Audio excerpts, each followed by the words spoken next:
We did 3 questions for homework last night where the charged particle was moving perpendicularly through a magnetic field. We learned that we could describe the value, the magnitude of that force, using the equation F is equal to QVB. We also learned that we could describe the direction of that force using the hand rule for deflection. Whenever a charged particle moves perpendicular to the field, the F is equal to QVB works, as does the hand rule for deflection. Now, yesterday and last night when you were working on homework, we didn't describe at all what the shape of the path looks like. If there's a force on a charged particle, it's going to be deflected. It's going to change direction. So what's the path going to look like as it changes direction? We're on a charged particle going through an electric field, goes in a parabola. Well, what about a charged particle going through a magnetic field? What does the shape of that path look like? So let's derive that now. We've got a charged particle here, a negatively charged particle. It's moving to the right. I'm going to describe here the velocity, or represent the velocity, with my green board marker. I'm going to represent my magnetic force with my red board marker. Which way is the magnetic force on this charged particle right now? Remember the hand rule for deflection that we learned yesterday? Thumb, fingers, palm, make sure they're 90 degrees to each other and make the fingers are straight as opposed to bent. And don't even bend them a little bit this time. So thumb in the direction of the particle, which is to the right. Fingers go in the direction of the external magnetic field, which in this case is into the page. So we're going to say thumb to the right, fingers into the page, palm points which way? Palm points down the page. So we're going to say the magnetic force here. The magnetic force is down the page. All right, what's going to happen to this particle? Where's this particle going to go if it was moving to the right, but there's a magnetic force that's acting down the page? I'll give you a hint. It's not going to go to the right, and it's not going to go straight down. So where's it going to go? Yeah, down and to the right, somewhere in between, right? If you are moving forward and I push you to the left, well, then you're going to still be moving forward, but you're also going to be moving to the left. So this particle now goes down here somewhere, where its velocity looks something like this. Let's find the direction of the force now. Let's say thumb in the direction of the particle, which is down and to the right. Fingers field, straight fingers in the direction of the field, which is into the page. The palm points this way. So the magnetic force acting on it would be this way. Yeah. Where's it going to go now? Stephen, where's it going to go now? Somewhere in between, right? Don't know exactly, but somewhere around here. Now it's moving like this. Thumb in the direction of the particle now. Fingers field, palm points to the left. Well, now it's going to go somewhere in between. Going like this. Thumb in the direction of the particle, fingers direction of the field, palm points up and to the left. What do you notice about all of those magnetic forces? They're not all pointing in the same direction, but they're all pointing to the same place. Where is that place? What's the shape of this path? If I trace the path of this electron or negatively charged particle as it moves through this field, what's the shape look like? It's a semicircle, yeah. So that force, that magnetic force, is directed toward the center of that semicircle. What do you call that when there's a force directed toward the center of a circle? It's a physics 20 thing. It's called the centripetal force. Yeah, you guys learned in physics 20 that centripetal force is the force that acts toward the center of a circle, a force that keeps an object moving in a circle. But you'll also learn in physics 20 that the centripetal force is never a force on its own. It's always caused by something. You got friction, all right, friction is friction. You got an electric force, all right, the electric force is the electric force. You got the normal force, all right, the normal force is the normal force. But the centripetal force is always caused by something. For instance, if I swing my keys around my head here on this lanyard, there's a centripetal force on these keys keeping the keys moving in a circle. But it's really just caused by me pulling on the rope, right? It's not a force on its own, it's caused by something else. The Earth going around the sun experiences a centripetal force. But really that's just caused by gravity. The electron orbiting around the nucleus of an atom, that's a centripetal force. But really, it's just caused by the electric force. A car going around a turn on a highway, there's a centripetal force. But really, it's just caused by friction. The centripetal force is always caused by something. There's a centripetal force here, too, because the charged particle is going in a circle. But it's just caused by the magnetic force, right? So nothing that you did yesterday or last night for homework needs to change. The equation that you learned yesterday still applies, F is equal to QVB, because it's still a charged particle experiencing a magnetic force. But now we're going to have one more tool in the toolbox to analyze these problems. So in addition to, not replacing, but in addition to Fm is equal to QVB, we're now going to say that we can use Fc is equal to mv squared over r, the equation for centripetal force. Why? Because this magnetic force on the charged particle causes the charged particle to move in a circle. Every time? Yes. If the charged particle is moving perpendicular to the field, it will go in a circle every time. Now, it doesn't mean it's going to go in a complete circle. You can see here that this charged particle goes in a semicircle, comes back out the side that it started at, and then goes in a straight line. But while it's in the magnetic field, it goes in a circle. So while it's exposed to the magnetic field, we can do Fm is equal to QVB, or Fc is equal to mv squared over r. Or we could even combine the two and say Fc is equal to Fm.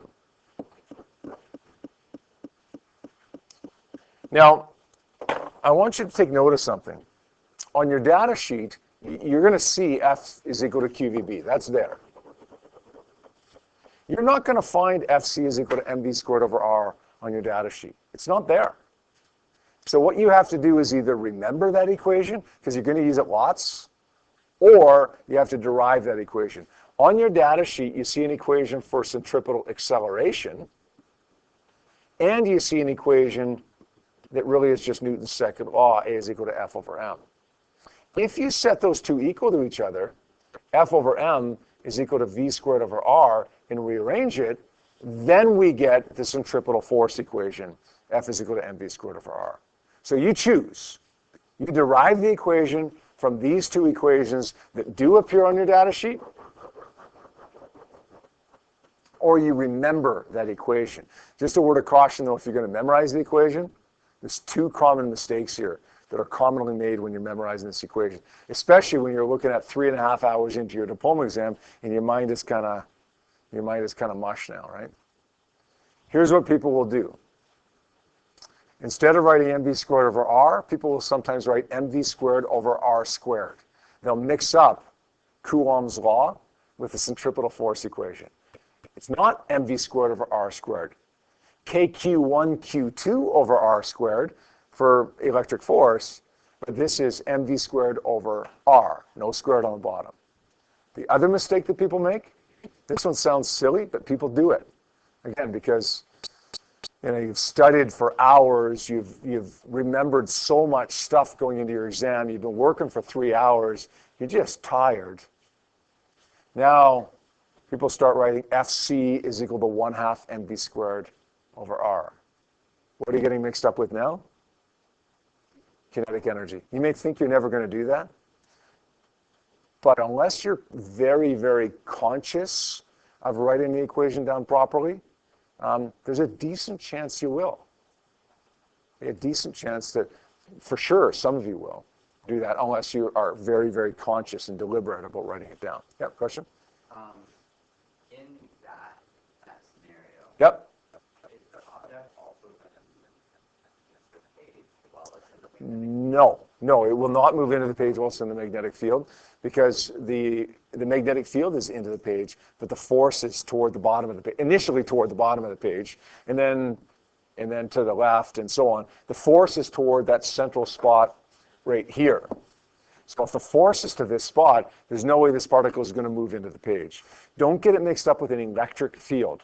A negatively charged particle moves opposite to the direction of an electric field. But a negatively charged particle doesn't move opposite to the direction or in the direction of a magnetic field. It moves perpendicular. Okay, does that make sense? Yeah. So charged particles moving to the right, magnetic field into the page. Doesn't mean it's going to go into the page or out of the page. It's going to go down the page. That make sense? All right, let's do an example. Once we go through that, we'll set you guys free on some questions. Maybe even have no homework on the weekend. Here's our example, number 3 in your notes. It says, an electron is moving with a speed of 4 times 10 to the 5 meters per second to the right through a magnetic field of 2.5 times 10 to the negative 2 directed into the page. To the right and into the page. Are they perpendicular to each other? Yeah, they are. So everything we've learned about works. Hey, listen, if they're parallel, just move on. There is no force. Like the force is 0. But if they're perpendicular, then the force is QVB, and the force is now mv squared over r. Yep.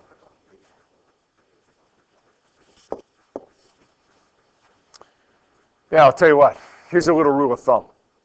This is not a hard and fast rule, but here's a little rule of thumb. The questions that you guys did yesterday and last night for homework did not mention radius anywhere. If they don't mention radius, in all likelihood, you're going to use the first equation, the equation that you learned yesterday. Fm is equal to QVB. Now remember, this one's valid. Fc is equal to mv squared over r is valid.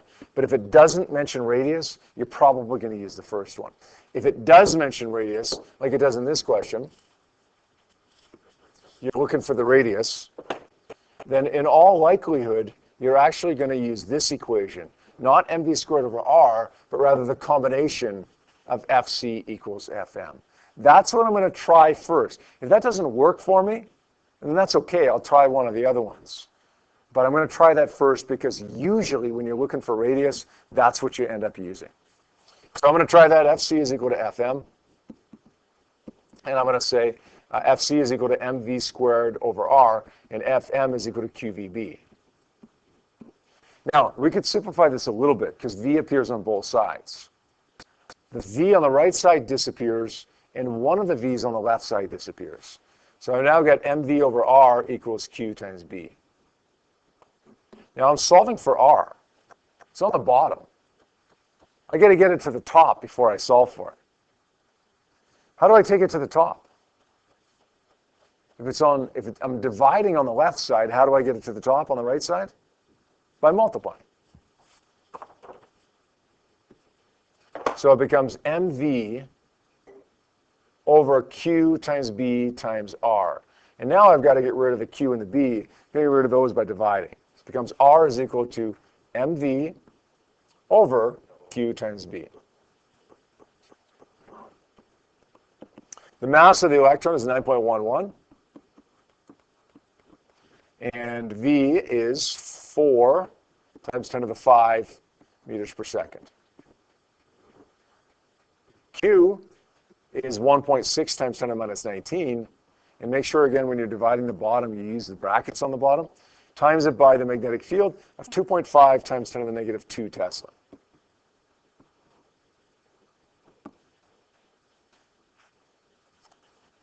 Do the math on that. I end up getting a value of 9.11 times 10 to the minus 5 meters. So sure enough, it worked. It worked to set those two forces equal to each other. Again, if it didn't, that's okay. Just try Fc is equal to mv squared over r, or try F is equal to QVB. 3 things that are valid here. I only tried this first because usually it works when I'm dealing with a radius. Now, which way is it going to bend?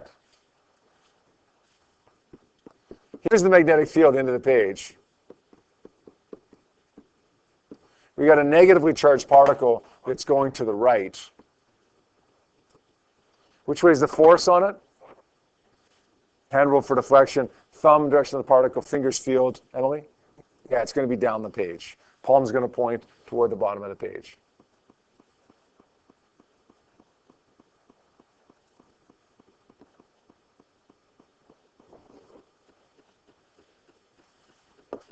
We're going to ask you to take a peek at worksheet number 12 right now. There's only 5 questions on worksheet number 12. But I do want to draw your attention to number 5 for just 1 second. Number 5 asks us to compare the radius of curvature of an electron's path to the radius of curvature of an alpha particle's path. They both go in a circle. How do those two paths compare?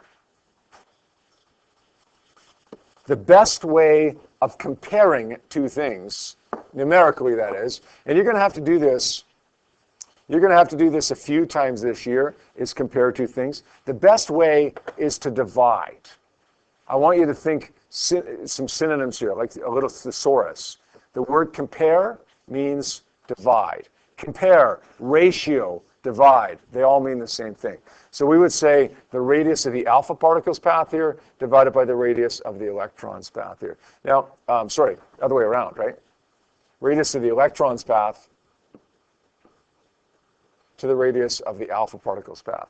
Now, this still isn't an easy question, but it's easier now that you know at least how to start it. All right, you get the next 20 minutes. You can work on questions 1 to 5, and then we're done.